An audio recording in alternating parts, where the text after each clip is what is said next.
इंदौर के तेजाजी नगर बाईपास पर एक दर्दनाक हादसा सामने आया है। अपने दोस्तों के साथ बाइक से लौट रहे एक नाबालिग युवक की गला कटने से मौत हो गई। गला कटी हुई चाइना की डोर का शिकार बना। यह 17 वर्षीय युवक समय पर इलाज के बावजूद भी नहीं बच सका। हादसे के साथ बैठे दो अन्य नाबालिग भी घायल हो गए हैं। ओमेक्स सिटी में रहने वाला 17 वर्षीय गुलशन सोमवार को अपने 3 दोस्तों के साथ राला मंडल घूमने गया था। सभी दोस्त एक ही बाइक पर सवार होकर घर वापस लौट रहे थे। जैसे ही वे तेजाजी नगर बाईपास पर पहुंचे, अचानक से पतंगबाजी में इस्तेमाल की जाने वाली प्रतिबंधित चाइना डोर सड़क पर लटकती मिली और तेज रफ्तार में चलाते हुए गुलशन के गले में जा उलझी। डोर गले में इतनी गहराई तक कट गई कि गुलशन बुरी तरीके से घायल हो गया। हादसे में उसके 2 दोस्तों के हाथों में भी गंभीर कट लगे हैं। घायल गुलशन को तुरंत अस्पताल ले जाया गया, लेकिन उपचार के दौरान उसने अपना दम तोड़ दिया। परिवार और स्थानीय लोग चाइना डोर की खुलेआम बिक्री और पतंगबाजी पर लगाम न लगने को लेकर आक्रोश जता रहे हैं। डीमार्ट से 200 मीटर आगे। कहाँ से लौट रहे थे आप लोग? राला मंडल से। कितने लोग थे आप लोग? 4 लोग थे, 2 बच्चे थे। क्या अटका तुम्हारे गले में? क्या अटका था? धागा, पतंग का धागा। चाइना की डोर थी? चाइना की थी। अच्छा, तो डेथ किसकी हुई इसमें? गुलशन की। आगे बाइक चला रहा था। और आप लोगों को चोट लगी क्या? हाँ। कहाँ के रहने वाले सभी लोग? ओमेक्स 2 कब गए थे आप घूमने? 11 बजे गए। कैसे थे आप लोग? बाइक से। आप कौन लगते हैं उसके? मेरे मामा का लड़का है। 3:30 बजे MYH हॉस्पिटल से एक मर्ग नोट हुआ, जिसमें गुलशन पिता रामकिशन जो कि ओमेक्स 2 में रहते हैं, इनकी उम्र 16 वर्ष है। उनकी जानकारी लगी कि अज्ञात कारणों से गला कट गया। ये उन्होंने मर्ग नोट कराया था। फिर जानकारी हमें लगी कि किसी धागे से उसकी गर्दन कटी है।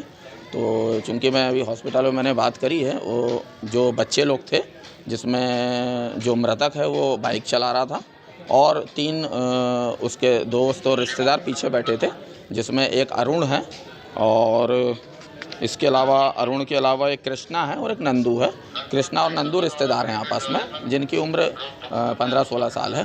तो ये राला मंडल घूमने आए थे। राला मंडल से घूम करके ये वापस डीमार्ट से नेमावर की तरफ में जा रहे थे। तो जैसा कि अरुण ने बताया कि नेमावर की तरफ में जाते समय डीमार्ट से आगे में कहीं 200 मीटर में अचानक से कहीं धागा आया और बाइक चालक जो गुलशन था उसकी गर्दन पे लग गया। गर्दन तुरंत झटके में कटी। तो इन्होंने धागा पकड़ने की कोशिश करी, तीनों ने मिलकर के, पीछे जो बैठे थे। तो इनकी उंगलियां भी कटी हैं उसमें, लेकिन इन्होंने इलाज नहीं कराया। उसको लेकर के उठाने लग गए। इस बीच में एक अज्ञात जो कार चालक हैं वो आए थे, अपनी फैमिली के साथ में थे, वाइट कलर की कार में। तो फिर उन्होंने मदद करी, इनको तत्काल बैठा करके कहीं शायद पास के ही हॉस्पिटल, प्राइवेट हॉस्पिटल में ले गए थे। लेकिन चूंकि ये जानते नहीं हैं, गांव के हैं, तो इन्हें हॉस्पिटल का नाम वगैरह नहीं पता है।